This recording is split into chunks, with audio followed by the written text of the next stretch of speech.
শেষ ঠিকানা যদি 3.5 হাত মাটি হয়, তাহলে কিসের তো ক্ষমতার দাপট?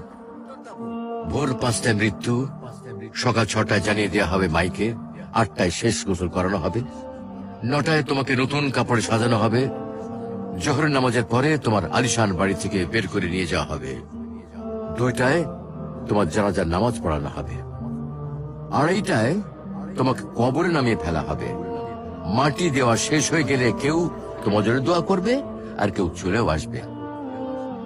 এই তো জীবনের শেষ আয়োজন। তো কিসের তো অহংকার, কিসের তো ক্ষমতার দাপট? হ্যাঁ, ক্ষমতা কারো জন্য চিরস্থায়ী নয়। অন্যায় ভাবে কাউকে ঠকালে একদিন ঠিক নিজেকেও ঠকতে হবে, এটাই নিয়ম। হ্যাঁ, এটাই নিয়ম। ভোরের সূর্যোদয়ের আলোতে যে পৃথিবী আলোকিত হয়, সন্ধ্যার সূর্যাস্তে তা আবার হারিয়ে যেত দেখি। অসত্য দিয়ে সত্যকে কখনো ঢেকে রাখা যায় না।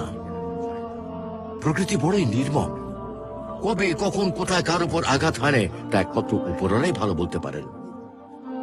অহংকার আর দাম্ভিকতা পতনের লক্ষণ, তাই অহংকারী না হয়ে সহনশীল হন। ক্ষণস্থায়ী এই দুনিয়ায় কেউ চিরস্থায়ী নয়। এজন্য ভুলে যেতে হবে সব রঙিন স্বপ্ন, ফিরে আসতে হবে রবের দিকে, কারণ শেষ ঠিকানা তো সেই 3.5 হাত মাটি।